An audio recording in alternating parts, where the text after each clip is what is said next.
Bonsoir à tous, nous sommes le dimanche 23 avril et nous allons parler des relations toxiques, les signes avant-coureurs. Alors pour commencer, qu'est-ce qu'une relation toxique? Alors une relation toxique, c'est une relation qui est soit amicale, soit amoureuse, ou soit dans le domaine du travail. Quelle que soit la relation, c'est une relation qui est, à mon sens, possède une forme de dysfonctionnement entre les deux personnes, soit par une mésentente, soit par une forme d'amertume, de complication, et souvent c'est lié à une forme aussi d'inégalité entre deux personnes. Une personne donne plus que l'autre, une personne donne moins que l'autre, et inversement.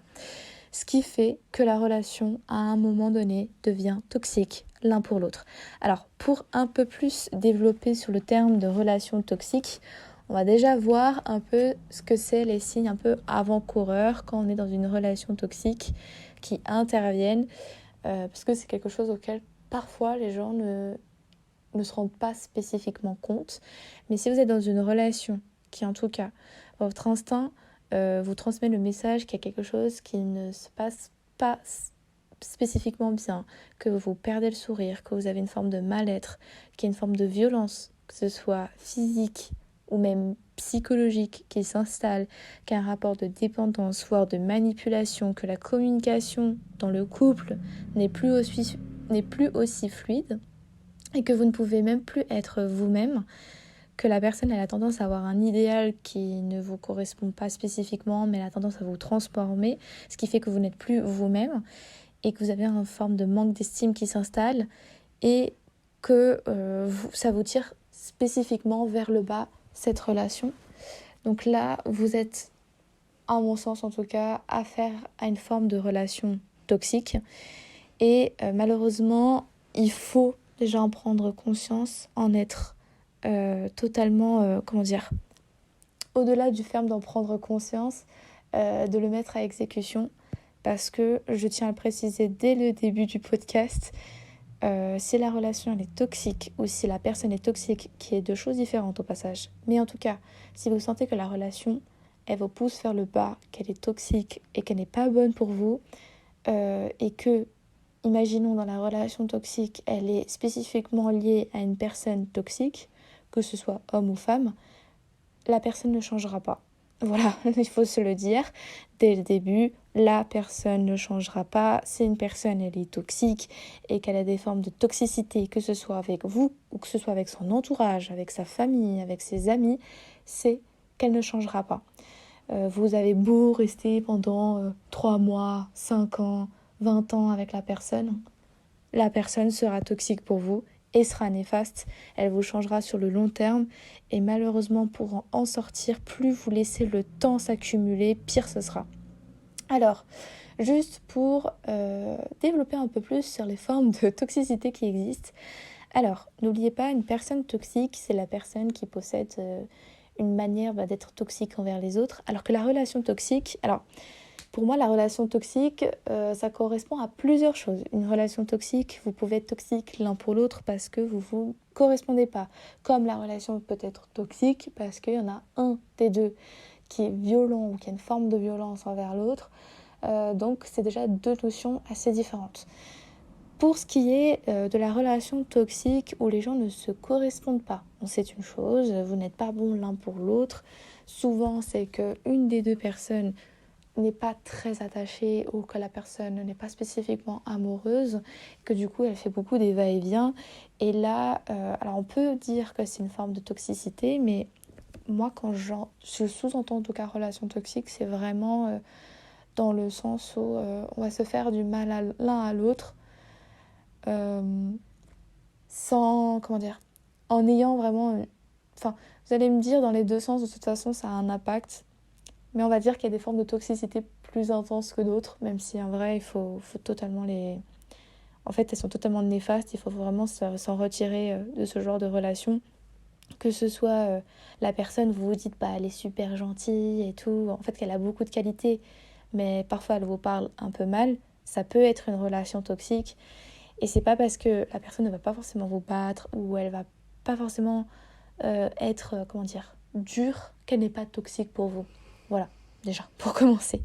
Donc les différents profils de personnes toxiques qui existent, on va en citer 4 pour moi, parce que c'est les 4 qui sont le plus dominants. Alors, selon certains sites internet, vous en allez avoir 10, d'autres vous allez en avoir 20, d'autres vous en allez avoir 8. Moi, vraiment, je vais les développer sous forme de 4 profils. Donc, à mon sens, il y a le profil du narcissique. Le narcissique, ce profil-là se rallie en quelque sorte, s'associe au pervers narcissique, donc terme qu'on emploie énormément, même un peu trop à mon sens, parce que souvent j'ai l'impression que les gens ne comprennent pas réellement la définition, ne comprennent pas réellement ce que c'est un pervers narcissique, parce que c'est quand même pas rien. Un pervers narcissique, juste pour déjà définir ce que c'est vraiment une personne qui va être obsédée par lui-même, que tout tourne autour de lui ou d'elle, et qui va avoir tendance en quelque sorte à avoir un idéal féminin à mon sens, ou un idéal masculin qui doit se comporter de telle manière, et que tout doit être centré envers lui ou envers elle. Un exemple du profil d'une personne narcissique, c'est le genre de personne qui, par exemple, va proposer à sa petite amie d'aller au restaurant et de se maquiller, de se mettre apprêtée et de ne pas, par exemple, mettre ses baskets et de ne pas se coiffer ou d'être un peu plus alléchante par rapport à d'habitude parce qu'il a envie, en quelque sorte, que quand on rentre dans le restaurant, on ne voit que lui et sa meuf, même si sa meuf, c'est pas sa manière de s'habiller, mais il va lui imposer d'être comme ça et de agir comme si. Et en fait, l'air de rien, on va se dire, bah, c'est gentil et tout, il veut juste qu'elle s'apprête. Mais le problème, c'est que parfois, dans certaines relations, ça peut être en être insistant et que du coup, il peut obliger une fille ou inversement, une femme peut obliger un homme à se comporter de telle et telle manière. Exemple concret pour, par exemple, des mecs que j'ai connus. Il y avait des meufs, elle leur disait ouais, s'il te plaît, pendant la soirée, j'ai pas trop envie que tu parles. Ou j'ai envie, par exemple, que tu fumes de la beuh, parce que comme ça, tu feras l'air que t'es un bad boy. Et en fait, c'est des petites choses comme ça. Ils allaient me dire non, mais c'est pas du tout toxique. Mais en fait, sur le long terme, et c'est des petits... En fait, c'est des... Comment dire? C'est des petits trucs de rien. On se dit non, mais c'est pas grand-chose. Mais sur le long terme, ça va faire énormément. Donc ça peut être un exemple, je vous dis bien un exemple, c'est pas que ça, mais c'est un exemple de ce qu'une personne narcissique peut commencer à développer.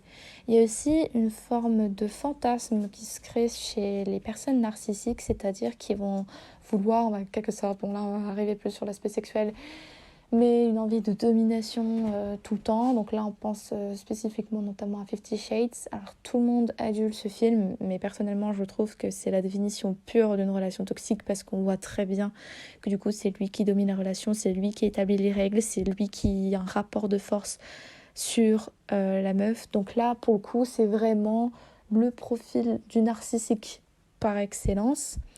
Et après, vous allez avoir aussi le narcissique, par exemple, notamment au travail. Si, imaginons, vous avez un supérieur qui veut avoir, qui va avoir des attouchements sur vous, qui va vous menacer, qui va vous dire, si tu fais pas ce que je te dis, je peux te virer, qui va vraiment utiliser la force de supériorité et encore une fois de narcissisme qui revient instantanément. On va aussi avoir ce côté où il va y avoir un manque d'empathie qui revient beaucoup chez les personnes toxiques, je trouve. Ce manque d'empathie, je trouve que c'est dans tous les profils un peu toxiques, c'est ce côté où quand il va y avoir par exemple un mort, quand il va y avoir un accident, quand il va y avoir une forme de séparation, la personne ne va pas ressentir grand-chose. Et je trouve que c'est un peu le profil des gens un peu psychopathes, il faut se le dire quand même. Et ça, c'est vraiment un trait caractéristique, je trouve, des personnes toxiques qui revient très souvent. Si vous voyez que la personne ne ressent pas grand-chose, c'est que souvent, elle a une forme de toxicité. Voilà. Au-delà de la personne narcissique, on va passer au deuxième type de personnalité qu'on croit, c'est les antisociales. Alors, les antisociales, eux, c'est vraiment les personnes qui vont de petit à petit vous enfermer et vont faire en sorte que vous ne voyez plus vos amis, vous ne voyez plus votre famille. Et souvent, il faut faire très attention à ce type de personnalité parce que c'est le type de personnalité qui va soit avoir des violences physiques, soit avoir des violences psychologiques avec vous. Donc souvent, c'est le type de profil qui a tendance à vous isoler, à vous garder pour eux-mêmes, qui a un grand manque de confiance et qui va être genre jaloux, mais pas que pour le sexe opposé. Il va être jaloux du fait que vous donnez de l'attention à votre mère, à votre père, que vous parlez de ci, que vous ne lui avez pas parlé de ça. Il y a vraiment ce moyen de vous posséder, de vous dominer. Et là, ce n'est pas de l'amour, c'est vraiment une forme de toxicité à éviter. Attention, quand votre conjoint ou votre conjointe a une manière de se comporter comme quelqu'un qui est clairement antisocial, si vous êtes sociable, le problème ne vient pas de vous en fait, il vient de lui ou d'elle. Donc si vous avez envie de voir telle ou telle personne, si vous avez envie de parler à telle ou telle personne, en fait, vous le faites, la personne, elle a qu'à vous faire confiance. Et si la personne, vous sentez qu'elle vous enferme et qu'elle commence de vous isoler de plus en plus, c'est qu'il y a un problème. Il y a un problème, soit sur son manque de confiance à lui, soit sur la relation que vous avez l'un avec l'autre. Mais en tout cas, il y a un souci qui se pose et qui doit être évoqué et qui doit être communiqué. Maintenant, dans la troisième profil qui s'établit, on a ce qu'on appelle la borderline. Moi, je vais l'appeler un peu comme ça, ouais, borderline, parce que en fait, ça va être les personnes, pour moi, qui ne savent pas trop ce qu'ils veulent. Je m'explique. En fait, ça va être souvent les personnes. Moi-même, j'étais une personne borderline pour certaines personnes, mais souvent une personne borderline. Enfin, j'ai été une personne borderline. Pas à haute intensité, mais je considère que dans la vie, en tout cas, on est tous toxiques pour quelqu'un, ou de près ou de loin, que ce soit amical, amoureux ou au travail. Mais une personne borderline, je trouve que c'est quelqu'un qui a tendance à être un peu trop intense. Elle va être là, après elle va pas être là. En fait, elle vous apprécie.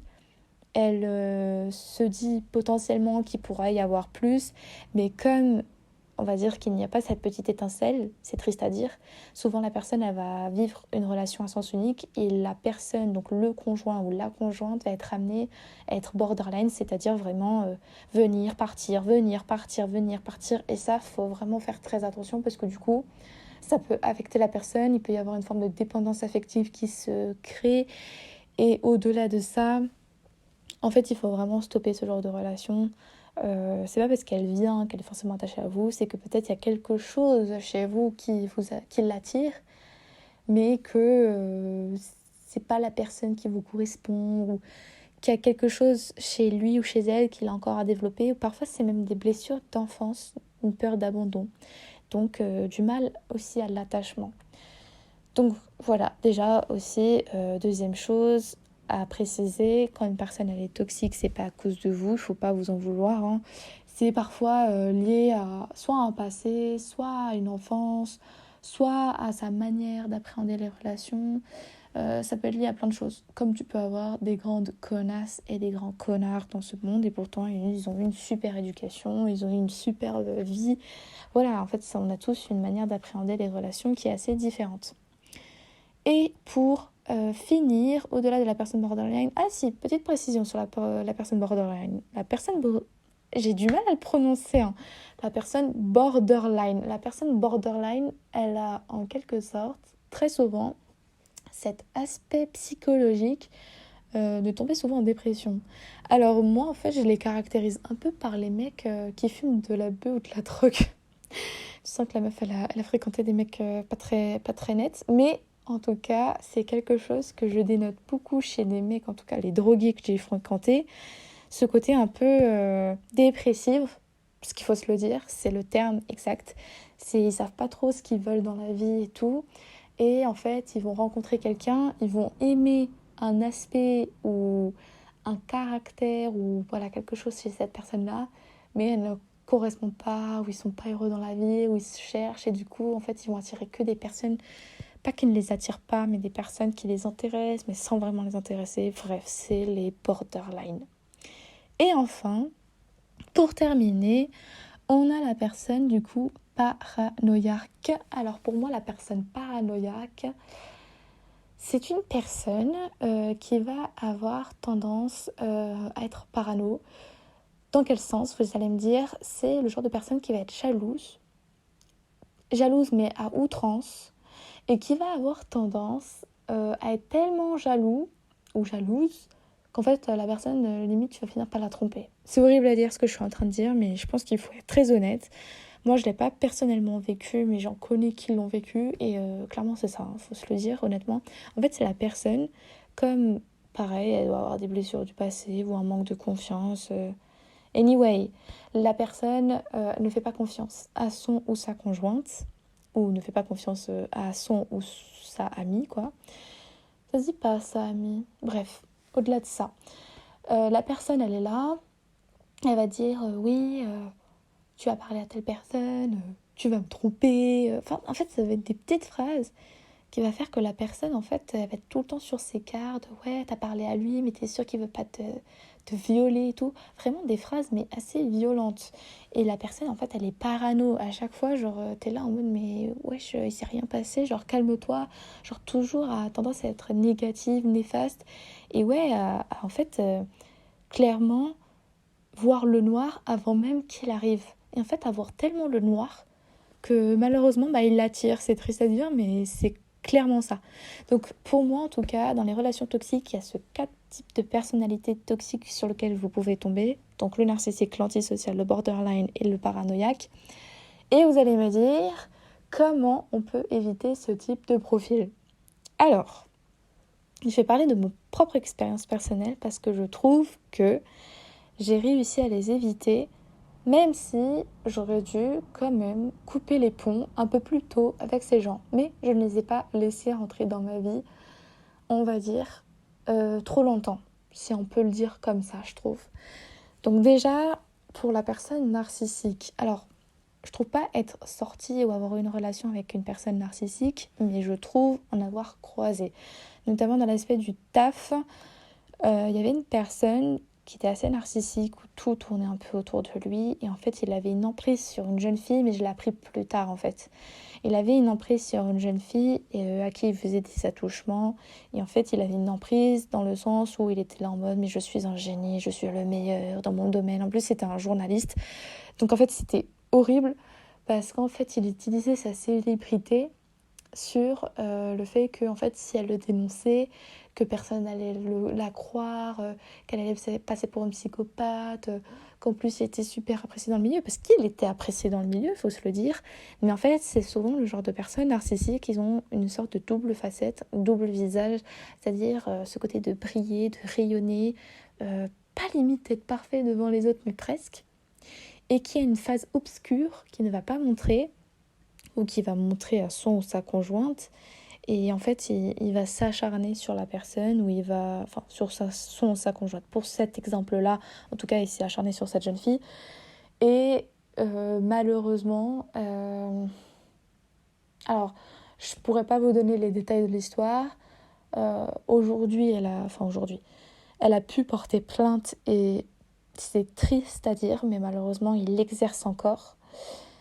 Mais ce que je veux dire par là, c'est qu'il y a eu d'autres filles, elles n'ont pas voulu témoigner, et ça c'est vraiment, vraiment, vraiment triste, parce que moi j'étais prête et garante à témoigner, même s'il m'est rien arrivé, mais je l'ai connu en fait ce mec, et en fait c'est triste, comme quoi la personne elle utilise la célébrité pour en quelque sorte atteindre, on va dire, les plus faibles. Juste pour revenir sur cette histoire-là, on va dire, de ce mec qui était un peu narcissique, même très narcissique. Les signes, en tout cas, parce que moi, j'ai senti des signes.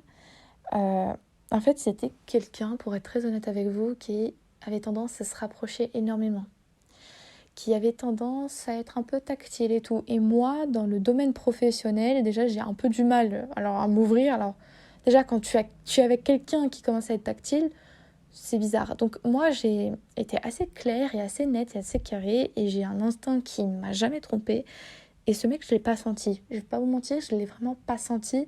Avant même qu'il me parle, je ne l'ai pas senti. Et c'est vrai qu'il se rapprochait de plus en plus, et à un moment donné en fait je lui ai dit mais tu arrêtes tout de suite, tu ne te rapproches pas de moi. Et en fait quand on travaillait, je vous jure que c'est vrai, je me mettais 3 tables à côté de lui. C'était trop bizarre à expliquer, mais comme si mon instinct voulait me dire éloigne-toi de cette personne, elle est toxique, elle est pas nette, elle est pas normale, éloigne-toi.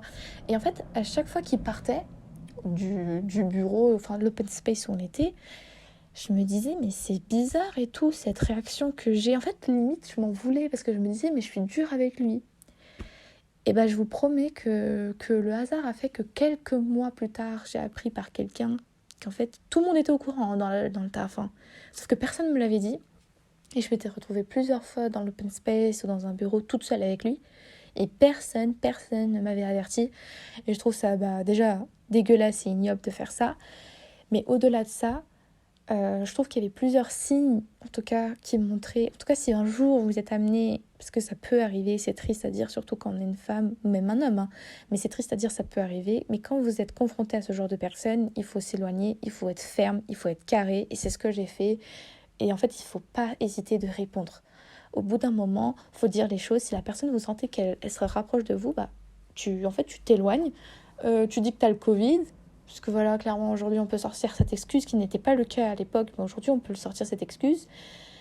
Et en fait, on maintient une forme de distance. Moi, il y a eu des fois où il m'a dit « Ouais, j'aimerais que tu viennes travailler dans mon bureau et tout. » Et je dis « Bah non, on peut travailler à distance. » Et on peut travailler à distance. Je ne vais pas aller travailler dans ton bureau personnel qui est à Paris 16e, là, alors que les bureaux sont à tel arrondissement, tu vois. Donc tout ça pour dire qu'il faut vraiment être carré, mettre les points.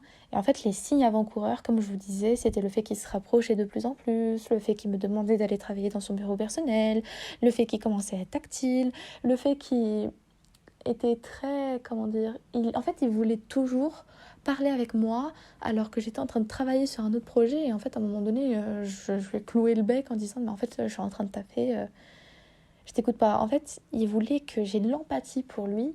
Il voulait que, limite, je lui donne de l'attention et qu'il était en mode non, mais t'imagines, on m'a pas laissé d'interview avec telle émission pour que voilà, je développe une forme de proximité avec lui alors qu'on est dans le domaine professionnel. Donc déjà, c'est quelque chose qui m'avait alertée à l'époque. Autre chose, si je devais décrire les signes avant-coureurs des hommes toxiques, c'est le fait que vous pouvez lui poser des questions sur sa famille, sur son passé, sur son enfance. Déjà, ça va vous égayer. Lui poser aussi des questions sur sa première relation. Comment ça s'est passé? C'est très important aussi, j'ai remarqué, quand vous posez des questions aux hommes sur notamment leurs relations, plus précisément sur leur avis par rapport à leurs ex. Alors ça c'est le truc, ça va déterminer beaucoup de choses. Parce qu'il y a deux possibilités qui vont s'affronter. Soit la personne, elle va dire « Ouais, mon ex, c'est une pute, c'est une connasse ». Si le mec, il répond comme ça veut dire que si toi, t'es la prochaine dans la liste, il va parler de toi de la même manière. Comme si t'étais une ingrate, une mauvaise chose. Si le mec, il a un minimum honnête, il a un minimum de compassion et un minimum, on va dire, d'amour propre en quelque sorte, s'il a vraiment et réellement aimé ces femmes ou une de ces femmes plus spécifiquement, il aura un minimum de respect et il dira on s'est quitté, on se correspondait pas ou on s'est aimé mais les choses ont fait qu'on nous a séparés parce que voilà. Mais en tout cas, il n'aura pas ce genre de termes. En fait, normalement, s'il a un minimum de respect, il aura un minimum de recul et il saura dire si la fille, elle était mauvaise ou lui, il était mauvais ou si les deux étaient mauvais, mais il se permettra pas d'être insultant ou violent en disant ouais, c'était des putes, c'était des connasses, toutes mes ex. S'il les met tous dans le même sac, c'est-à-dire que c'est souvent lui le problème et qui ne veut pas se l'avouer ou l'assumer. Ce que vous pouvez aussi faire pour dénoter un peu le caractère d'un homme, je trouve, c'est de savoir s'il a beaucoup d'amis, s'il n'a pas beaucoup d'amis, s'il va en boîte, s'il va pas en boîte. En fait, c'est des petites questions de la vie quotidienne ou sur son caractère qui va vous permettre, je trouve, déjà de comprendre un peu sa vision des choses. Et pour toi, c'est quoi la tromperie? Parce que oui, en fait, cette question, elle peut se poser, en fait, parce qu'il y en a... Je vous jure que c'est vrai, et il y en a, ils vont se dire, la tromperie, c'est à partir du moment où tu parles avec un mec. Il y en a, ils vont dire que c'est à partir du moment où tu couches avec un mec. Et t'as d'autres personnes qui vont être en mode, la tromperie, non, c'est pas ça, c'est à partir du moment où tu flirtes avec un mec. Donc déjà, je trouve que certaines personnes n'ont pas la même définition même de la tromperie. Mais ça, je ferai un autre podcast dessus, parce que c'est trop long à expliquer la tromperie, mais En tout cas, je pense que c'est une question à se poser. Et en fait, plus vous prenez le temps de poser des questions avant même que la relation commence, plus vous allez quand même un peu mieux cerner la personnalité de la personne avec qui vous avez envie de vous mettre en couple ou non. Même si ça ne vous permet pas de totalement, on va dire, éviter une relation toxique. Mais au moins, je trouve que ça permet un peu de mettre les pieds dans les plats. C'est pas ça l'expression, mais en tout cas, ça vous permet de mieux comprendre la personnalité avec qui vous voulez vous mettre en couple et de mieux percevoir en tout cas ses traits. Je trouve que souvent, quand les gens en tout cas sont dans des relations toxiques, très souvent j'ai l'impression qu'ils n'ont pas l'air d'être au courant ou qu'ils ne se sont pas assez informés sur la personne avec qui ils sont. Ils n'ont pas pris assez le temps de poser des questions. Moi-même dans mes anciennes relations, j'ai pas pris le temps de poser ce genre de questions. Maintenant je le fais parce que j'ai remarqué que en fait, ça m'est déjà arrivé de poser ce genre de questions et que les réponses qui avaient eu lieu, j'étais en mode oula, c'est bizarre, c'est étrange, c'est pas normal. Et en fait, j'étais plus sur des interrogations que d'autres choses. Certains me diront ouais, mais ça se fait pas de poser des questions sur le passé. Moi, je peux comprendre que dans le passé, tu peux être une autre personne et que tu t'améliores, il n'y a pas de souci. Mais en fait, c'est normal quand tu connais quelqu'un, quand tu commences à apprendre à connaître quelqu'un, c'est normal de poser des questions et de comprendre un peu mieux son caractère. Enfin, si tu rentres dans ma vie pour la vie, j'ai clairement intérêt à tout savoir sur toi, en fait. T'es pas un simple inconnu, en fait. J'allais littéralement parler mal en disant rentrer en moi, mais c'est clairement c'est clairement l'idée que j'ai en tête. Et en tout cas, pour les femmes, je trouve que ce qu'on peut dénoter sur l'aspect toxique des femmes, alors les femmes, je trouve que c'est plus de la violence. Il y a de la violence physique qui est faite des femmes envers les hommes. Je trouve que, en fait, comment vous expliquer ? Je trouve que de l'homme vers la femme, en fait, les hommes vont plus avoir un caractère de manipulateur, de dominant, de violent, souvent physique et psychologique. Une femme envers un homme, j'ai tendance à avoir l'impression que c'est plus une violence psychologique, dans le sens où il va y avoir de la comparaison, dans le sens où elles vont tirer le mec vers le bas, dans le sens où les femmes ont tendance à rechercher vers un homme, pas forcément une forme de soumission ou de dominance, mais plus une forme de mon homme, c'est un peu de le transformer, de le voir comme un idéal. Ouais, tu dois faire ça comme ça, tu dois faire ça comme ça, un peu comme si pas l'éduquait, mais presque. Il y a aussi une forme de matérialisme. Très souvent, on remarque que dans les relations toxiques, en tout cas des femmes envers les hommes, les femmes ont tendance à être avec certains hommes pour leur côté matériel. Elles vont être avec eux parce que c'est pour une question monétaire, parce qu'ils ont de l'argent. Et souvent, quand ces hommes comprennent avec beaucoup de recul et avec le temps que les femmes sont avec eux pour leur argent, souvent soit ils sont très déçus, soit ils s'en doutaient mais ils se mentaient à eux-mêmes. Mais comme elles savent manipuler, comme elles réalisent une forme de violence psychologique à leur sauce, en fait, limite, ils se disent peut-être que je mérite pas mieux que ça, en fait. Et du coup, c'est ce qui peut arriver. En tout cas, de ce que j'en ai ressorti, très souvent, t'as des femmes, en tout cas, elles ont une forme d'emprise envers les hommes parce que voilà, il y a ce côté un peu matérialiste et tout qui revient très très très souvent. Et puis il y a ce côté un peu de oui, je peux aller voir ailleurs, je suis une belle femme. Il y a aussi un peu ce côté dans la violence, en tout cas dans les relations toxiques qu'il y a entre femmes et hommes. Je trouve qu'il y a ce côté un peu de voilà, je suis la plus bonne, la meilleure, tu trouveras pas meilleure que moi. Il y a un peu aussi cet aspect-là, de jouer sur ce point-là qui peut arriver. Et oui, comment dire ? En fait, je trouve que avant c'était pas trop le cas, mais avec le fait qu'il y ait eu les réseaux sociaux, qu'il y a eu Internet qui s'est développé en amont, je trouve que maintenant les femmes se rebellent beaucoup plus qu'avant. Ce qui n'est pas plus mal dans un sens, parce qu'il y a une forme d'indépendance qui s'est créée, mais de l'autre côté, je trouve que maintenant, comment vous expliquer ? En fait, les femmes sont devenues plus pestes. Voilà, franchement, je pense que c'est le terme employé. En tout cas, elle se laisse beaucoup moins faire qu'avant. Et maintenant, c'est beaucoup plus récurrent. Et les femmes démocratisent beaucoup plus le fait que soit elles ont plusieurs hommes, soit elles sont polygames et c'est propre à elles-mêmes. Et sauf que parfois, en fait, c'est triste à dire, mais dans les relations toxiques, les femmes bien attirent les mauvais mecs et les bons mecs attirent les mauvaises femmes. En fait, c'est triste à dire, mais on est souvent attiré par notre opposé. C'est triste, mais c'est clairement le cas. Et en fait, pour être très sincère avec vous, j'ai pas eu de mecs qui ont pu témoigner, je pense par question d'ego, mais je vais vous raconter une histoire d'un homme éperdument amoureux d'une femme. Ils se sont parlé pendant 3 ans. 3 ans par message. C'est énorme, hein, alors qu'ils sont à l'autre bout du monde. Et lui, il va la voir. Il lui remplit de cadeaux. Des sacs Chanel, Louis Vuitton, il lui paye à manger, à elle, à ses potes, des loisirs, les bars, l'alcool, tout. Et vous savez ce qu'elle a fait, cette bouffonne? Parce qu'il n'y a pas d'autre mot, hein. Ce qu'elle a fait, cette bouffonne, c'est que elle l'a pris à part, elle s'est dénudée devant lui, et elle a dit non, mais en fait, on va rien faire, c'est juste pour que tu me regardes. Et après, elle a dit franchement, t'es un mec sympa, mais on fera rien ensemble. Parce que moi, j'aime trop les bad boys.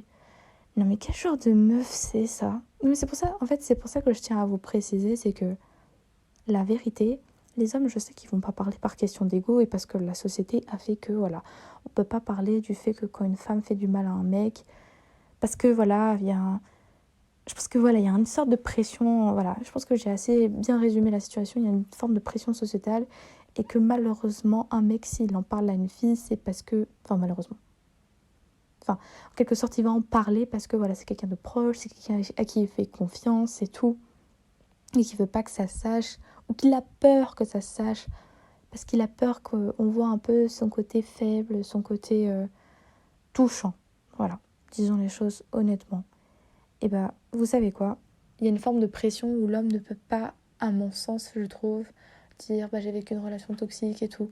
En fait, c'est beaucoup plus démocratisé une femme qui vit une relation toxique qu'un homme. Et pourtant, ça arrive. Après, j'ai quand même fait mes petites recherches, faut se le dire. Et selon une étude, alors il faudrait que je vous la retrouve. Elle est où ma petite étude?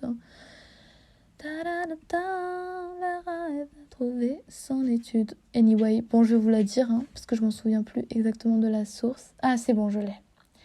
Donc la source, c'est l'Association américaine de psychologie, voilà. Donc elle estime que 50% des femmes sont plus susceptibles de vivre une relation toxique au cours de leur vie. C'est-à-dire qu'elles ont 50% plus de chances de vivre une relation toxique qu'un homme. C'est énorme, c'est énorme. Et au-delà de ça, dans une étude liée à la BMC Public Health, j'espère que je le prononce bien, donc les jeunes adultes âgés de 18 à 24 ans, ils sont plus élevés aussi à vivre une relation toxique, parce que clairement c'est le moment où on a nos premières relations et c'est aussi le moment où je pense que les jeunes aussi ils se cherchent et tout, ils savent pas trop ce qu'ils veulent. On est plus amené à vivre une relation toxique. Voilà. Alors attention, quand je dis que les gens ne savent pas trop ce qu'ils veulent, j'excuse en aucun cas les gens toxiques ou les relations toxiques. Loin de là. Comme je vous l'ai dit précédemment, je pense qu'il y a différentes formes de relations toxiques. Il y en a qui ne se correspondent pas, on va y arriver. Et il y en a d'autres qui vraiment sont toxiques. Mais c'est vraiment des personnalités toxiques et mauvaises. Et que du coup, la personne, elle va laisser passer beaucoup trop de choses qui vont lui faire du mal. Et que du coup, il y a une forme de dépendance affective qui va se développer. Et que du coup, là, ça va être très, très, très, très, très difficile d'en ressortir. Alors, juste pour, en quelque sorte, terminer ce podcast, on va écouter 2 témoignages. Donc, le premier témoignage, ce sera celui de Amanda, qui a vécu une relation assez toxique. Juste pour préciser, elle n'a pas voulu raconter toute l'histoire dans son intégralité parce que c'est une histoire qui l'a extrêmement blessée et franchement je respecte, mais je voulais quand même tout de même, j'ai eu son autorisation pour le diffuser. Et du coup, il faut savoir que c'est sa première relation. Voilà, je tiens juste à le préciser parce qu'en fait, le fait de savoir que ta première relation est toxique, je trouve que c'est très évocateur. Non pas sur la personne, mais c'est très évocateur sur le fait que ça aura forcément et malheureusement un impact sur tes prochaines relations, parce que du coup, tu as tendance à normaliser ta première relation. C'est triste à dire, mais c'est un peu les bases en fait. Si vous avez des bonnes bases à l'école et qu'on vous apprend bien les choses, pas forcément vous allez pas bien vous en sortir dans la vie, mais vous pouvez faire de bonnes études, en quelque sorte, si vous êtes tombé sur des bons profs. Si vous tombez sur des connards de profs, bah, que l'école, ça va pas forcément vous plaire, et que du coup, vous n'allez pas faire des longues études. En fait, l'air de rien, je trouve que ça a quand même une importance, en fait. Et si vous commencez une première relation par une forme un peu toxique, et bah, vous allez avoir tendance à soit normaliser, soit attirer les prochaines relations dans ce même style et type de relation. Voilà. Donc on va commencer par le témoignage d'Amanda. Je vous laisse l'écouter et surtout n'hésitez pas à me donner des avis sur son témoignage et sur son histoire. Du coup, j'avais 18 ans. Je ne venais pas de sortir du lycée, je venais de sortir de ma première année de fac, je venais de me réorienter, donc on était en été 2019. Et je venais de changer d'études. J'allais m'inscrire donc à l'ESP en B1 et j'allais du coup vivre chez ma mère. J'avais mon propre appart dans la ville où je faisais mes études, mais du coup je revenais chez ma mère pour ensuite aller à Paris faire les allers-retours parce que les logements sont chers là-bas. Donc on est en été, je suis célibataire. Et je me dis, je vais connaître personne l'année prochaine. Mes copines, elles sont pas vraiment sur Paris. Enfin bref, j'aimerais un peu connaître du monde. Donc, qu'est-ce que je fais? Je m'inscris sur Tinder. Je me dis, ça va me faire rencontrer du monde proche de Paris parce que je suis pas si loin que ça finalement là où j'habite. Donc voilà, je vais les capter et tout. Donc je passe mes petites journées à swiper. Je n'avais que ça à faire de mon été. Et à un moment, du coup, je tombe sur un mec. Je vais peut-être pas dire son nom quand même dans le podcast, mais je tombe sur cette personne, donc voilà. On parle beaucoup sur l'application, ça matche vraiment pas mal. Genre on parle vraiment de tout, de rien, toute la journée, tous les jours. C'était vraiment genre une connexion vraiment très très forte. Et on en vient à s'échanger du coup nos réseaux sociaux pour se parler dessus puisque c'est beaucoup plus pratique. On continue de se parler tout autant. On se parle beaucoup de nous. Il s'intéresse énormément à moi, chose que je n'avais pas vraiment l'habitude. Je suis une fille qui a vraiment pas du tout confiance en soi. Genre, je doute beaucoup de tout et tout le temps de tout vraiment et surtout de moi-même, tu vois. Et il était là et il s'intéressait vraiment à moi, mais comme on s'était jamais intéressé à moi. Il me posait des questions et j'étais en train de me dire, mais c'est dingue, je l'intéresse vraiment, tu vois.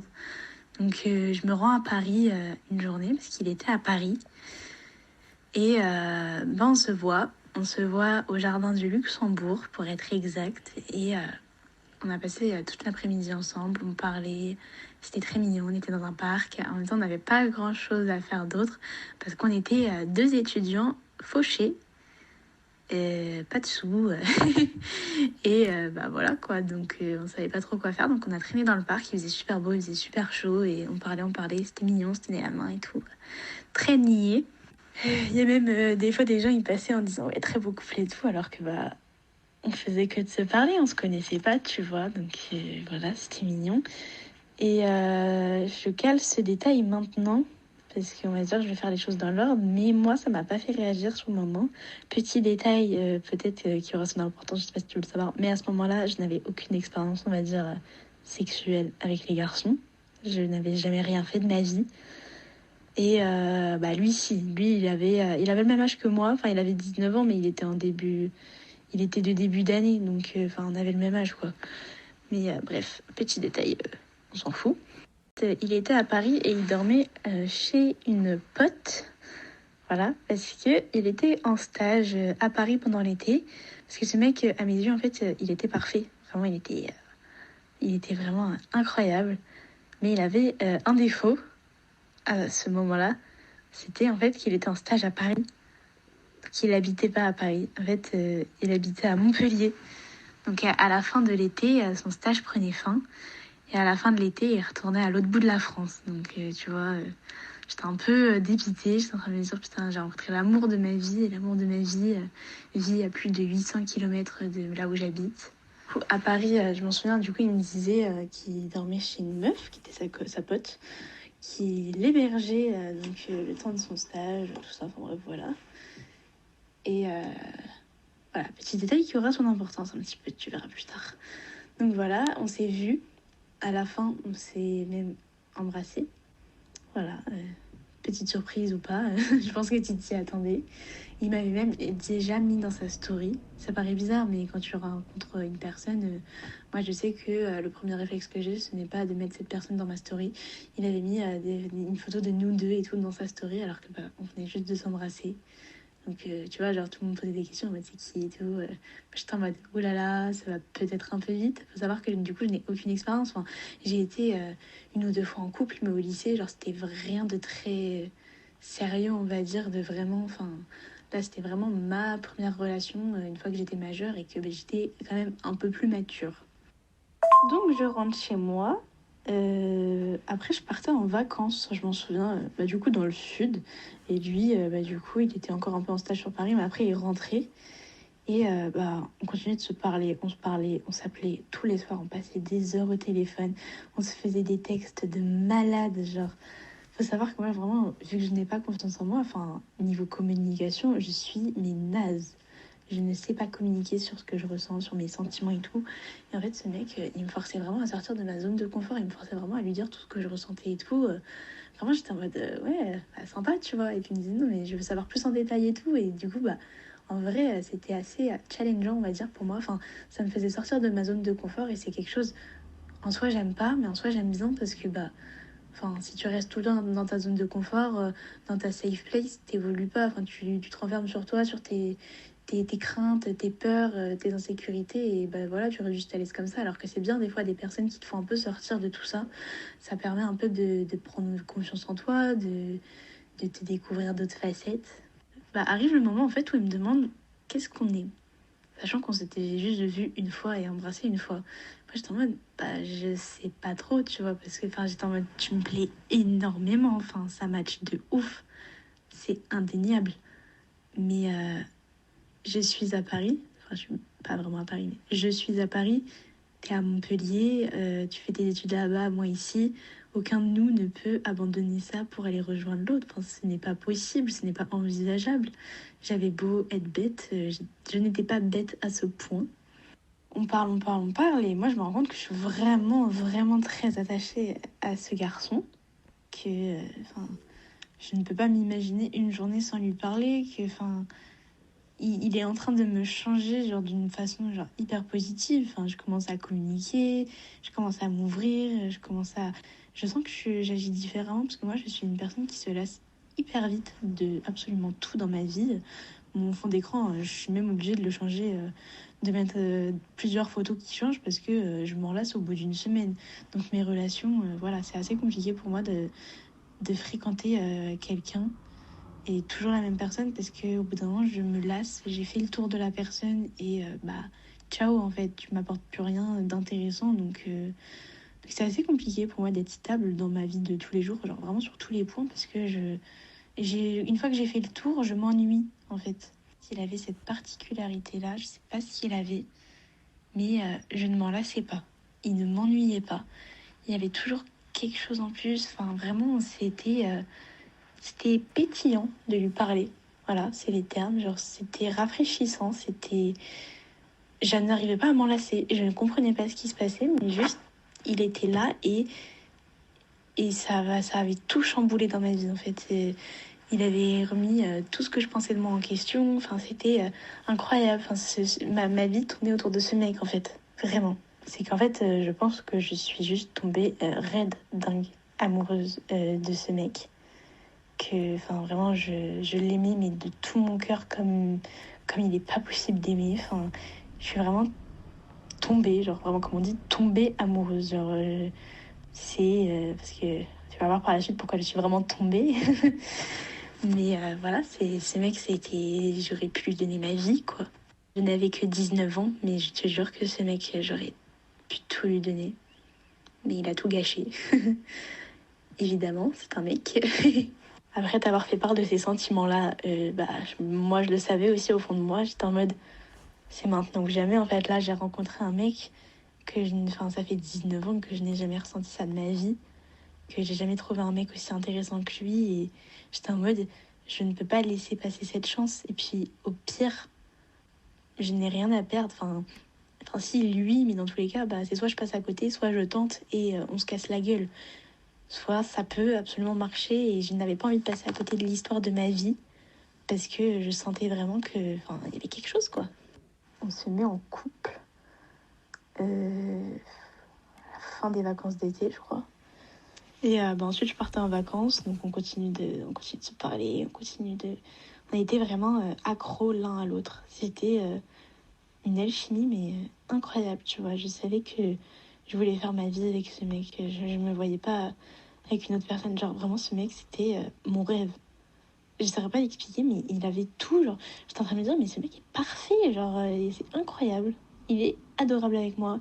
Il était tout le temps en train de me faire des messages de ouf. Enfin, genre, vraiment, mais j'étais en train de me dire, mais comment c'est possible de dire des choses aussi belles? Enfin, faut voir comment il boostait ma confiance en moi. Une confiance que je n'ai jamais eue.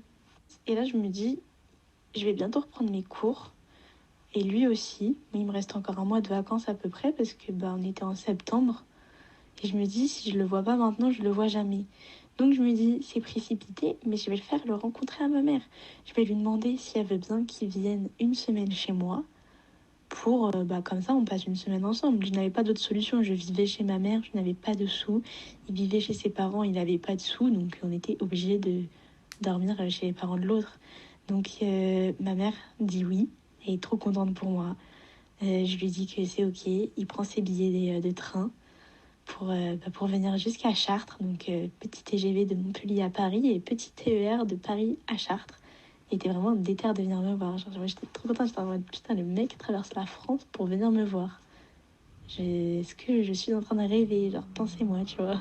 Il vient chez moi et rencontre ma maman. Ça se passe super bien. Le mec est hyper bavard, tu vois. Il fait que parler. Du coup, ma mère, forcément, ça la fait rire. Enfin bref, on fait notre vie. Il vient à l'appart et je lui présente mes enfants, mes chats. Donc, je ne les présente pas à n'importe qui, il faut savoir. Et moi, j'étais aux anges. Hein. J'étais tellement contente de la voir. Et on est sortis faire plein de trucs un peu partout. C'était trop, trop bien. On sortait tous les soirs et tout. Et on passait tellement de temps ensemble. Mais vraiment, on était le petit couple parfait modèle. Il me prêtait ses pulls. Il était aux petits soins avec moi. C'était vraiment la relation rêvée, en fait, quand on n'a jamais vraiment eu comme ça. Enfin, quand c'est la première fois que t'es amoureuse, tu peux pas rêver mieux, quoi. Genre, vraiment, j'étais en train de me dire, mais... qu'est-ce qui va pas? Genre, il y a bien un moment où ça va merder. Et il y a un moment où ça va complètement merder, effectivement. Je doute bien que, vu qu'il est venu chez moi une semaine, qu'on avait quand même un peu l'âge de faire... des relations sexuelles, on est passé à l'étape supérieure. Moi, c'était ma toute première fois. On m'avait jamais rien fait, tu vois. Et du coup, j'ai décidé de me donner à ce jeune homme. Donc voilà, je décide de faire ma première fois avec lui, parce que je me dis, si c'est pas lui, ce sera personne d'autre. Je voulais un peu le faire avec une personne spéciale à mes yeux, et c'était the one, tu vois. Donc je me suis dit... c'est le moment, quoi. J'avais vraiment envie. Je voulais que ce soit lui. En plus, il me rassurait beaucoup. Vraiment, il était très mignon. Et c'était très, très, très, très douloureux. Petit détail, j'ai décidé d'arrêter avant vraiment d'aller jusqu'au bout. Parce que, on va dire, il rentrait petit à petit. Et ça me faisait extrêmement mal. Moi, j'ai dit, stop. Genre, je pleurais. J'avais trop mal. Qui s'arrête et tout. On décide d'aller dormir. On rebelote, on retente. Sauf que moi, ça ne passait pas. Voilà. Et j'avais extrêmement mal. Et Bah du coup je lui dis, stop, faut qu'on arrête, tu vois, j'ai vraiment trop mal, là, je ne peux pas. Et moi je voulais qu'il arrête, vraiment, je souffrais, mais je pleurais, je saignais. Et il a continué avec, pour dire, je cite, comme ça c'est fini une bonne fois pour toutes. Voilà, je te laisse sur cette phrase. Bah moi j'ai extrêmement mal, mais j'étais red dingue amoureuse de lui. Je me suis dit, bon, c'est lui qui connaît, moi je ne connais pas, il sait mieux faire que moi, il sait ce qu'il faut faire.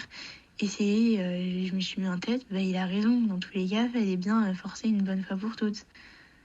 Sauf que j'avais dit non, j'avais dit stop, j'avais dit on arrête.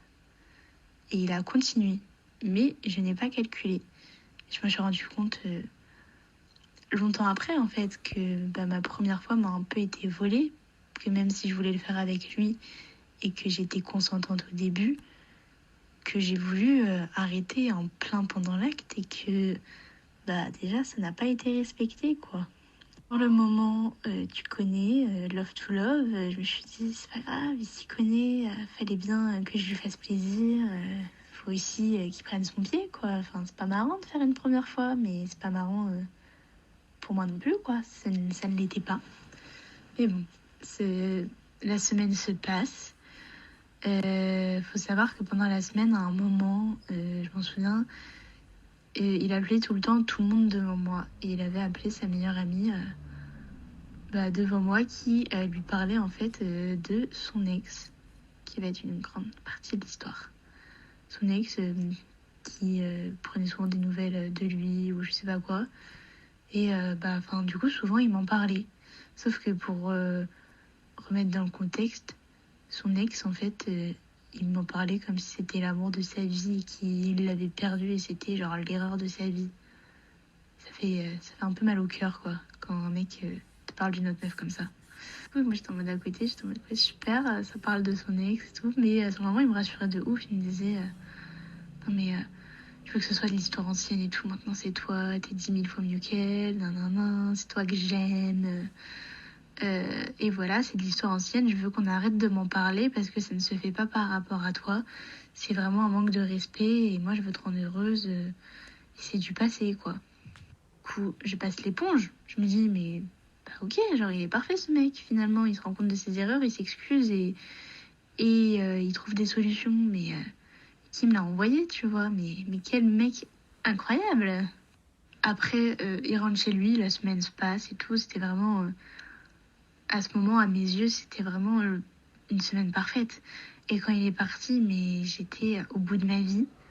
Et je pleurais. Je me suis dit, mais comment je vais faire pour survivre sans lui? Enfin, ce mec, il m'apporte tout. J'ai besoin de lui. J'ai besoin de ses petits mots doux au quotidien, de l'avoir à côté de moi au réveil. J'ai besoin qu'il me remonte le moral. J'ai besoin qu'il soit là et de sentir en fait qu'il est juste là. Enfin, de l'avoir dans mon lit, de lui faire des câlins. Enfin, je peux pas me dire que le mec qui me met vraiment sur un piédestal et qui me booste et qui m'aime va être au bout de la France et que je ne vais pas pouvoir le voir pendant des semaines et des mois. Je vais faire ma rentrée à l'école, première année de B1 dans une école parisienne. J'ai enfin intégré l'école de mes rêves, avec des grands mots, mais j'ai toujours voulu être dans la pub et je venais enfin intégrer une école qui me permettait de mettre un pied dans la pub. Je venais de rencontrer le mec idéal. Enfin, j'étais en mode, mais ma vie est incroyable, quoi. J'ai tout ce que je veux, je suis heureuse, je suis une femme comblée. Donc du coup, à ce moment-là, du coup, on s'était vu déjà une semaine. Donc nos parents étaient au courant de la relation, tout ça, mais c'était vraiment, on va dire, l'amour fou. Sauf que moi j'étais quand même un peu au bout de ma vie parce que le mec que j'aimais plus que tout au monde, il vivait super loin et je savais pas quand est-ce que j'aurais les sous d'aller le voir et même l'opportunité parce que finalement c'est bien beau d'avoir les sous mais dépenser quasiment 200 balles pour aller le voir 2 jours, un week-end, tu vois, c'était pas envisageable pour moi. Enfin déjà je n'avais même pas ces sous là sur mon compte, c'était hyper compliqué parce que du coup je faisais des stages mais c'était des stages même pas rémunérés parce que voilà, je pense que tu connais un petit peu. À partir du moment où il est rentré chez lui, pendant la première, deuxième semaine, c'était parfait. Et ensuite, c'est là que ça a dégénéré. Et je ne saurais pas expliquer comment, ni pourquoi. je cherche toujours les raisons de ça. Je pense qu'il n'y avait pas de raison. Je pense que en fait c'était juste sa vraie nature et que voilà, ça faisait assez longtemps qu'on se connaissait pour que voilà quoi, ça revienne comme ça et que au début il était parfait et qu'il prenait sur lui pour que tout soit beau, tout soit rose, tout soit parfait et que voilà. Mais faut savoir que du coup ce mec, c'est vraiment l'un des plus gros pervers narcissiques. C'est vraiment une personne hyper toxique. Et à mon avis, au début, voilà, il devait vraiment travailler sur lui pour que ce soit parfait et qu'on va dire que je tombe dans son piège. Et je suis tombée. J'étais raide dingue amoureuse de lui. C'était la première fois que je ressentais quelque chose d'aussi fort. Et du coup, moi, à mes yeux, pour rien au monde, je voulais perdre ça, quoi. C'était... je me suis dit, c'est pas grave, dans tous les couples, ça va pas bien. Les gens le traversent, et là, c'est pareil. Genre, ça va pas forcément bien, mais l'amour est plus fort que tout. On s'aime, tu vois, donc tout ira bien. En fait, du coup, ouais, en fait, il commençait à me prendre la tête pour rien par message. Je saurais pas dire comment, mais par exemple, on se parlait et des fois, un seul mot de travers, mais vraiment pas grand-chose, hein, juste du coup, par message, tu te rends compte que le ton, c'est compliqué des fois de l'avoir et qu'il y a beaucoup d'incompréhension, mais pour pas grand-chose, en fait, il se braquait, il, il devenait hyper froid et moi, en fait, dans ces moments-là, je commençais à paniquer, j'étais en train de me dire... Je suis en train de le perdre, là, je ne comprends pas ce que j'ai fait. Et du coup, ça partait dans des embrouilles hyper longues, mais des embrouilles vraiment que de son côté, parce que moi, de mon côté, j'étais juste en mode, je t'aime, ne t'énerve pas contre moi, je suis désolée de ce que j'ai pu faire, alors que je ne faisais absolument rien, mais moi, je m'en foutais. Tout ce que je voulais, c'était que tout s'arrange et que ça aille bien. Donc, lui, il s'énervait, il me reprochait des tonnes et des tonnes de choses, alors que sans me jeter des fleurs, je pense que j'étais la copine parfaite. Il n'avait rien à me reprocher. Je ne voyais pas de mec, même si c'était des potes, je ne voyais personne, je ne parlais à personne. Toute ma vie était vraiment dédiée à ce mec. Voilà, et il le savait, il le voyait. Enfin, ça, vraiment, je pense que c'est pas possible d'être plus accro que moi à quelqu'un, tu vois. C'était... il le savait que j'avais que lui, il n'avait rien à me reprocher. Dès qu'il me parlait, je répondais. Dès qu'il m'appelait, je décrochais. Dès qu'il y avait un problème, j'étais là pour essayer de trouver des solutions. Dès qu'il n'était pas bien, j'étais là pour le réconforter. J'étais 100% disponible pour lui. Je mettais tout en pause dès que j'avais une notification de sa part. Enfin, vraiment, une personne beaucoup plus dévouée, je pense que ça n'existe pas. Du coup, oui, des fois, en fait, par message, forcément, tu comprends parfois mal les choses. Et vraiment, il se braquait et il commençait à me sortir beaucoup, beaucoup de phrases extrêmement rabaissantes, en fait. Moi, j'étais red dingue de lui, tu vois. On avait une petite embrouille, soit, tu vois, ça arrive, pourquoi pas. Et en fait, c'est dans ces moments-là qu'il me disait... je pense que c'est une erreur d'être avec toi, on n'a rien à faire ensemble, non, non, non, je sais pas quoi, tu me fais du mal. Alors que, comme je t'ai dit, il n'y avait rien de grave en soi et moi, en fait, ça me mettait vraiment au bout de ma vie parce que j'étais en train de me dire, je ne comprends pas ce que j'ai fait de mal et malgré tout, je suis en train de perdre la personne que j'aime le plus au monde et je ne savais pas quoi faire. Et en fait, je me mettais littéralement mais à genoux. Je l'appelais en pleurs, je lui envoyais des messages, des grands textes énormes où je me livrais à fond en lui disant que, voilà, je comprends pas vraiment ce que j'ai pu faire, mais ce que je comprends, c'est que je lui ai fait du mal et que je suis vraiment désolée. Alors qu'en soi, je ne faisais rien. Donc, vraiment, c'était vraiment... J'étais ridicule dans ces moments-là. Je sais pas si tu arrives à voir. Là, on dirait que c'est rien, mais je te jure que je finissais mais dans des états mais lamentables, hein. Tous les jours, je pleurais, en fait. Parce que tous les jours, il m'embrouillait. Au début, c'était des embrouilles, mais ça a très vite escaladé à des ruptures, en fait. À chaque embrouille, il me quittait. Même si c'était pendant 3 minutes, il me quittait, il me disait c'est fini. Et je ramais pour le récupérer. Et c'était ça, mais minimum 4 fois par semaine, pendant des mois et des mois, genre par message. Tu peux demander à mes copines, à chaque fois j'étais en mode, il vient de me quitter, je suis au bout de ma vie, je pleurais. Et 2 heures après, on était ensemble.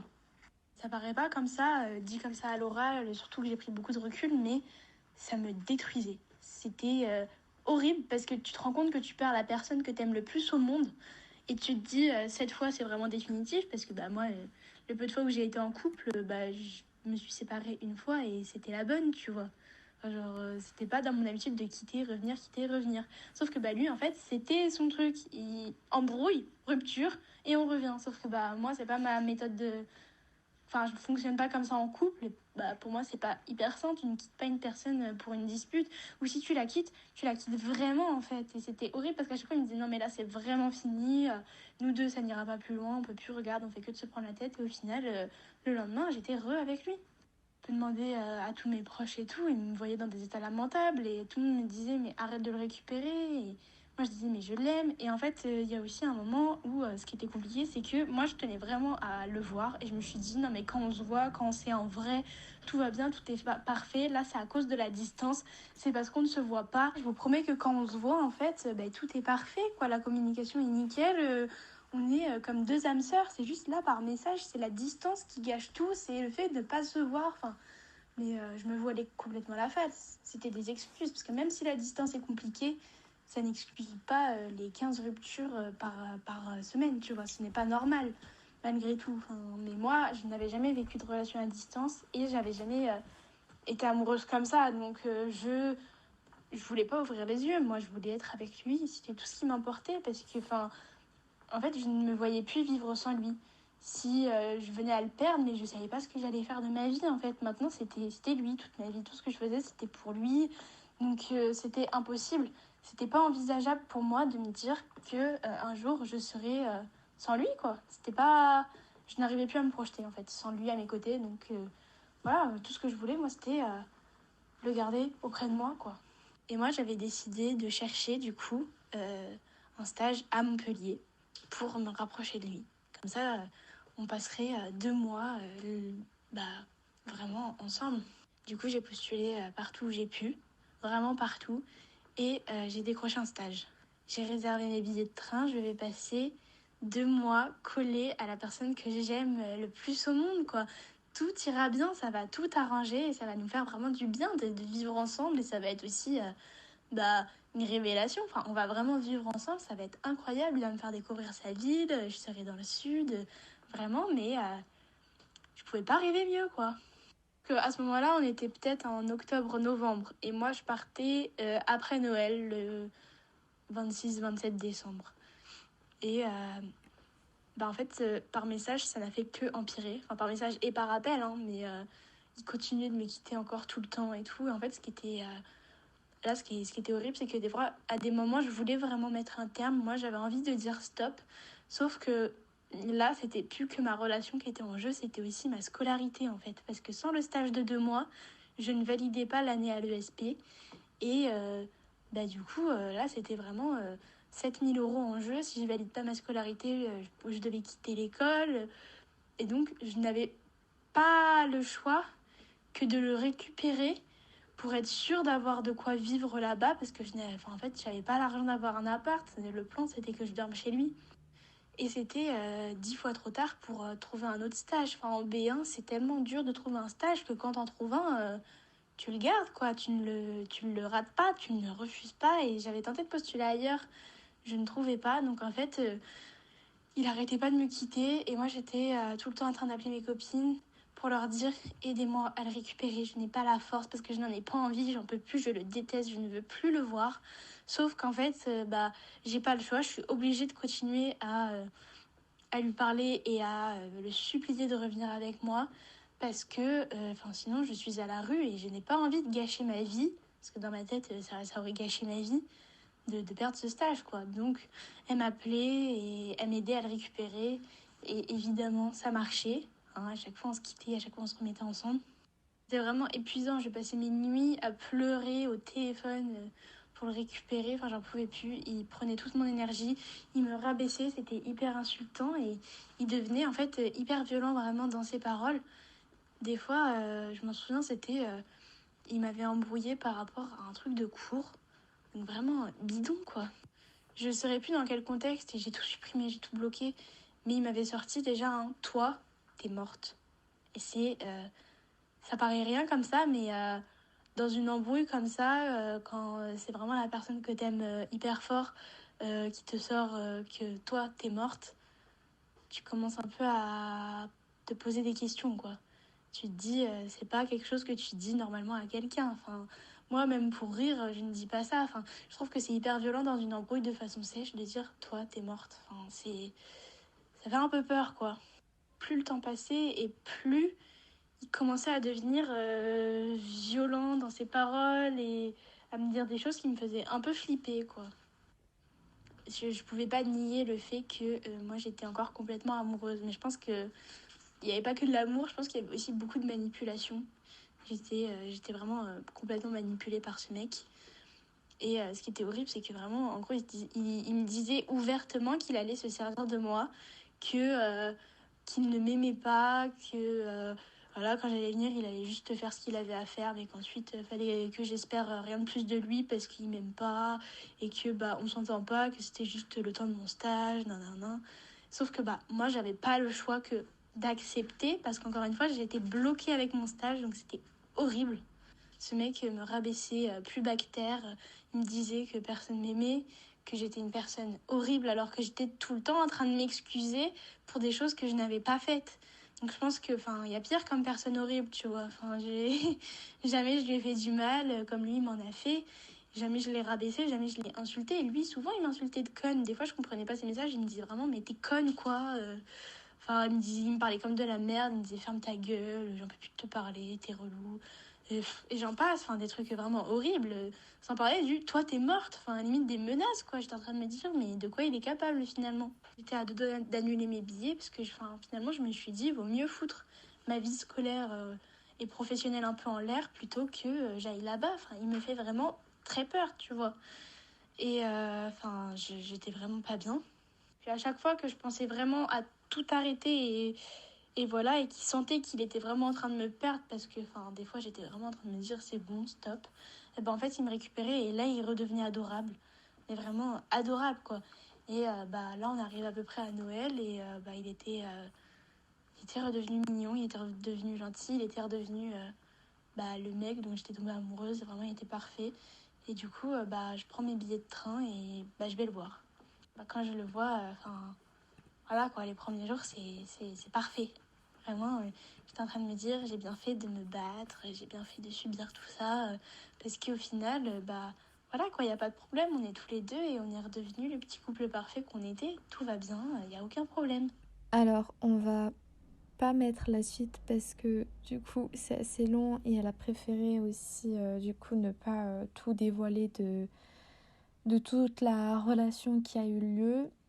Alors, je vais pas spécifiquement commenter ce qui s'est passé, parce que voilà, ça s'est passé tel quel, et que comme toute relation toxique, en fait, comme elle l'a bien expliqué et bien dit, il y avait plein de red flags, donc en quelque sorte, il y avait plein de signes avant-coureurs, qu'elle le sentait, qu'elle avait conscience. Je tiens aussi à préciser que voilà, elle a très bien décrit, c'était un pervers narcissique. Je rajouterais aussi le profil du borderline, vraiment le côté genre je viens, je pars, je viens, je pars, rupture, passion, rupture, passion, rupture, passion, incessant. Et voilà ce côté vraiment pervers narcissique en mode tu es un peu mienne, tu es un peu mon objet, même pas une traitance d'humain, même pas une traitance d'empathie et de compassion et vraiment cette volonté qu'elle soit tout le temps sienne. Et on sent aussi la présence aussi d'une personne tiers comme notamment son ex qui est tout le temps un peu présente où on sent que voilà, il n'a pas forcément fait totalement le deuil, que c'est pas traîné dans sa tête, qu'il sait pas trop ce qu'il veut. Non pas pour l'excuser, loin de là, après tout ce qu'elle a bien détaillé du coup, mais pour au moins donner déjà la parole d'une part aux personnes qui vivent ça, et surtout en fait pour dédramatiser en fait ce type de relation, parce que comme elle l'a très bien décrite, au tout début tout est rose, la personne elle est limite parfaite, et en fait c'est au moment où on le voit le moins venir que la relation en fait elle prend un tout autre tournant. Mais comme voilà, elle a très bien expliqué, en fait, c'est à un moment, elle dit oui, c'est trop parfait pour que ce soit vrai. Je pense que ça, c'est aussi la phrase qui revient un peu aussi dans la relation, c'est que en fait, elle sentait que quelque chose n'allait pas et que plusieurs signes avant-coureurs, que ce soit du début vers la fin, ou en tout cas vers le milieu de l'histoire, parce qu'on n'aura pas la suite, mais on sent bien qu'il y a vraiment beaucoup trop de signes sur cette personnalité toxique et sur le fait qu'elle ne doit pas continuer, mais qu'on sent qu'il y a non seulement la tâche, l'aveuglement à travers l'amour et la manipulation qui est jouée dans la relation même. Alors, au-delà de l'histoire d'Amanda, on va partir maintenant sur une autre histoire, qui est l'histoire du coup de Julie. Toute autre histoire, tout autre contexte, toute autre relation. Je vous laisse écouter et on en reparle juste après. Alors déjà, pour remettre un peu dans le contexte, j'étais en couple depuis 3 ans et demi environ. Et pendant tout ce temps, c'était une relation normale. On avait quelques disputes, mais franchement, c'était rien de très grave. Et juste, la particularité, c'était qu'on était à distance. À un moment, je sais pas ce qui s'est passé, mais il a complètement changé et il a commencé à être jaloux et très possessif. Comme ça, franchement, sans transition, d'un seul coup. Une fois, c'était un dimanche soir. J'étais allée chez une pote et elle avait invité aussi des potes à elle, dont 2 mecs. Et quand je lui ai dit qu'il y avait des mecs, bah, il l'avait super mal pris. Donc il faisait que de m'envoyer des messages. Et si je répondais pas, genre dans les 5 minutes, il commençait vraiment à s'énerver, à m'envoyer d'autres messages pour me redire tu fais quoi. Enfin, il voulait vraiment tout savoir. Il m'a appelé aussi en FaceTime pour voir directement ce que je faisais et avec qui j'étais. Et par exemple, il m'avait dit en appel qu'il voulait m'organiser un week-end. Donc je lui disais que là, c'était pas le moment pour organiser un week-end et qu'on fera ça plus tard. Et lui me répondait que ça se faisait pas parce qu'il voulait me faire plaisir, etc. Et moi, j'en avais rien à faire. Je préférais rester avec des mecs. Du coup, j'avais raccroché et par message, il faisait que de me dire de faire attention à mon verre, alors que c'était même pas vraiment une soirée, quoi. C'était juste, on était entre potes un dimanche soir. Ils sont restés 1 heure. Donc c'était vraiment ridicule. Et le lendemain, je lui en ai reparlé parce que ça m'avait vraiment pas plu et je comprenais pas pourquoi il insistait autant sur le fait de surveiller mon verre dans ce contexte-là. Il a commencé à m'expliquer qu'il fallait vraiment que je fasse attention à mon verre, en général, que je sois en soirée ou pas, parce que ça pouvait avoir des grandes conséquences sur notre couple. Il m'a dit que si je me faisais droguer dans mon verre, ou peu importe, et que par la suite je me faisais violer, il me quitterait parce que ça voudrait dire que j'aurais pas fait assez attention à mon verre. Donc ça voudrait dire que je le voulais en gros. Donc à ce moment-là, moi je voulais vraiment le quitter parce que ça passait vraiment pas. Je comprenais pas comment il pouvait dire ce genre de choses et réagir comme ça. Mais 2 jours après, il m'a dit qu'il avait dit ça pour me faire réagir et qu'il le pensait pas du tout. Donc il me disait complètement l'inverse. Il y a un soir où je voulais sortir pour l'anniversaire d'une copine et il a commencé à commenter ma tenue parce que quand je sortais en boîte pour voir des mecs, je m'habillais un peu trop sexy. Mais quand j'étais avec lui, je mettais pas ce genre de tenue, donc il comprenait pas pourquoi j'avais besoin de bien m'habiller pour sortir et que quand j'étais avec lui, je m'habillais pas aussi bien. Dans la soirée, il y a des moments où je captais pas très bien, il n'y avait pas trop de réseau dans la boîte. Et en plus de ça, je devais garder ma batterie, donc je répondais pas trop. Et en sortant, j'ai reçu tous les messages qu'il m'avait envoyés pendant la soirée en me disant que j'avais qu'à rester avec mes gars, que si je le trompais, j'allais voir, ça allait mal se passer pour moi, etc. En gros, il était persuadé que je le trompais et il me menaçait. Du coup, après la sortie de la boîte, on a passé encore quelques heures à s'expliquer. Et j'ai encore une fois failli le quitter parce que je trouvais pas ça normal et il me reprochait tout le temps ce genre de choses qui n'avaient aucun sens pour moi. Et après ça, il me disait que c'était pas moi le problème, que c'était les autres mecs. Il faisait pas confiance aux autres mecs, mais moi, il avait totalement confiance en moi, donc c'était pas moi le problème. Encore quelques temps après, il y a un week-end où j'étais chez lui et il y avait ma mère qui était venue avec moi aussi pour pouvoir voir sa famille. Et le samedi soir, ma mère et sa mère, elles sortaient à une soirée et il y avait aussi ses cousines qui voulaient y aller, donc elles nous ont proposé à tous les deux. Et lui, il avait déjà prévu une soirée de son côté et il aimait pas trop les soirées, donc il avait pas très envie de venir. Et le fait que je veuille passer la soirée avec sa famille et ma famille et lui de son côté, ça lui a pas plu. Il a commencé à me dire qu'il voyait mon sens des priorités, que je préférais sortir en soirée avec des mecs plutôt qu'être avec lui.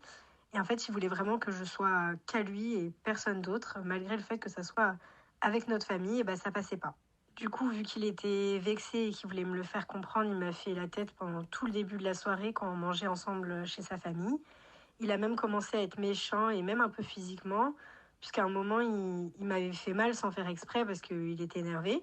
Donc j'avais dit genre aïe et il avait commencé à s'énerver en me disant ouais bah c'est bon, j'ai pas fait exprès et devant toute sa famille. Et moi, franchement, j'avais plus les mots, je savais plus où me mettre, je savais même pas quoi dire, j'avais même pas répondu. Ensuite, le moment où il devait partir, il est parti sans me dire au revoir. Il a dit au revoir à tout le monde, à toute sa famille, sauf à moi.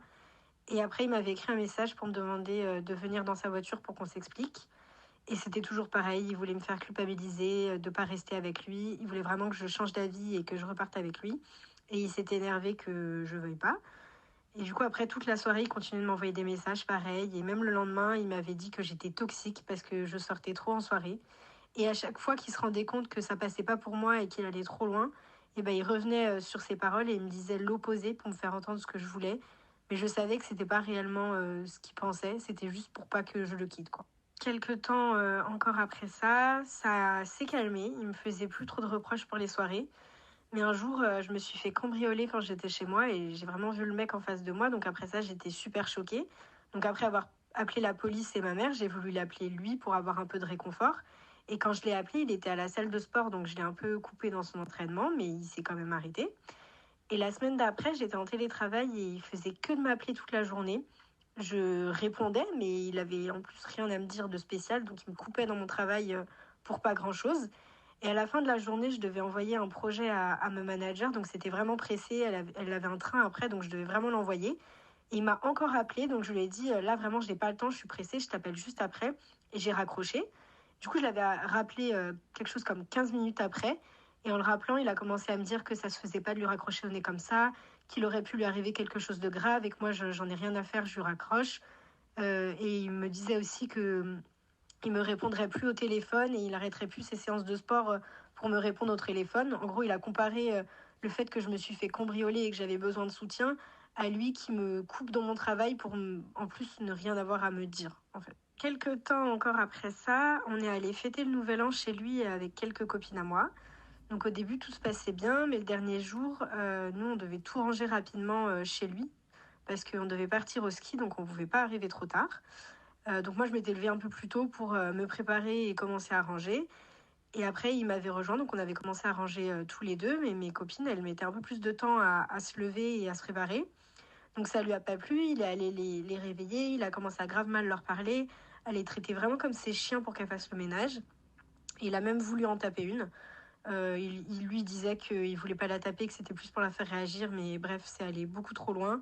Et à partir de là, ça a vraiment tout cassé pour moi, ça m'a bloqué, mais vraiment pour de bon, parce que déjà que j'encaissais depuis des mois, mais là, vraiment, il s'en prenait à mes potes, donc ça passait plus du tout.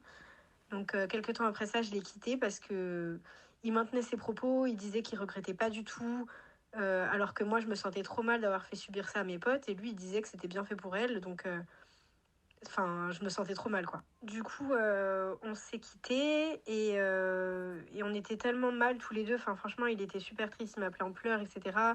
Et moi aussi, en vrai, j'étais pas très bien. Enfin, normal, c'est une rupture. Ça faisait environ 4 ans qu'on était ensemble, là. Donc, forcément, c'était pas facile et je l'aimais toujours, donc c'était pas évident. Et mais même si j'avais encore plein de blocages par rapport à tout ça, et ben, on s'est quand même remis ensemble. Et je me suis dit qu'il fallait que j'aille jusqu'au bout des choses pour ne rien regretter. Donc voilà, on s'est remis ensemble. Et là, après ça, il a vraiment été parfait. Franchement, pendant plusieurs mois, il était parfait.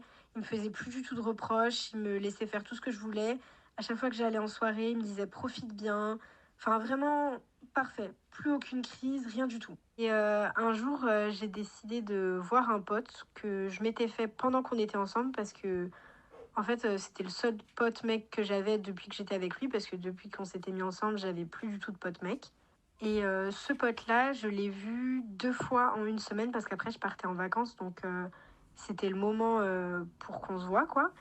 Et il a commencé à me dire que ça lui plaisait pas, qu'il comprenait pas pourquoi j'avais autant besoin de le voir. Que la première fois, il m'emmenait boire un verre. Ensuite, il m'emmenait au resto. Et qu'est-ce que ça sera après? Après cette crise, je me suis vraiment rendu compte que même quand il était, entre guillemets, parfait, qui me faisait plus de reproches, tout ça, bah, j'étais trop bloquée par tout ce qui s'était passé, que c'était vraiment cassé, donc on pouvait plus rien y faire, c'était ce qui est fait est fait. Et du coup, à partir de ce moment-là, je l'ai quitté vraiment pour de bon. Et après ça, lui, il voulait quand même qu'on reste en contact, qu'on soit en bon terme, etc. Bon, moi, j'étais pas trop convaincue par l'idée, mais on venait se prendre des nouvelles quand même de temps en temps. Et quelques mois après ça, il a continué de me dire qu'il me détestait, que je l'avais détruit. Enfin, il continue toujours de me remettre la faute sur moi alors qu'il a juste eu la conséquence de ses actes qui allaient beaucoup trop loin pour moi. Donc voilà. Tout ça pour dire que je pense que pour éviter ce genre de relation, il faut stopper dès qu'on voit les premiers signes qui nous plaisent pas dès le début. Parce qu'on peut pas vraiment changer une personne. Et moi, dans mon cas, je pense que il a pas changé pendant les mois où il était entre guillemets parfait, mais juste il se retenait de me dire ce qu'il pensait vraiment parce qu'il savait que je le quitterais et que ça passerait pas. Donc voilà, là on a eu le témoignage de Julie, qui est très évocateur aussi que celui d'Amanda. Donc là, autre situation, autre contexte. Donc comme elle a très bien détaillé, voilà, elle avait quand même été pendant 3 ans en couple et qu'elle n'a du coup eu aucun de ces signes et que ça a apparu vers la 4e année de la relation, qu'elle explique bien qu'elle sentait bien que qu'il était réellement comme ça, que c'était réellement ses traits de caractère mais qu'il le cachait bien. Et comme elle a dit à la fin, s'il montrait réellement sa vraie facette de lui, elle aurait totalement quitté. Là on est vraiment sur le profil, un mélange entre du coup autiste, antisocial et paranoïaque. Donc paranoïaque dans le côté jalousie intensive, excessive, à outrance, où là vraiment tu vas voir un mec, tu vas me tromper, en fait tout homme est une cible potentielle de tromperie, et antisocial dans le côté tu dois pas voir tes amis, pas voir la famille, là ça revient aussi. Ce manque d'empathie aussi à travers du coup ces formes de violence qui apparaissent notamment dans la relation. Donc voilà, encore une fois, une personne toxique, et comme elle a très bien évoqué du coup que quand les premiers signes évocateurs apparaissent, il faut vraiment stopper la relation. Et surtout et avant tout, pour terminer ce podcast, si vous êtes amené à vivre une relation toxique, que ce soit psychologique, que ce soit violente, et que ce soit aussi, très important, un homme ou une femme, il faut contacter un numéro. N'hésitez pas à appeler le 3919 si vous subissez des violences au sein de votre couple, que vous soyez un homme et une femme, très important. N'hésitez pas aussi à appeler la police ou la gendarmerie, le 17 ou le 112. Récemment, j'ai une amie qui était en couple, pareil, comme je lis, pendant 2-3 ans.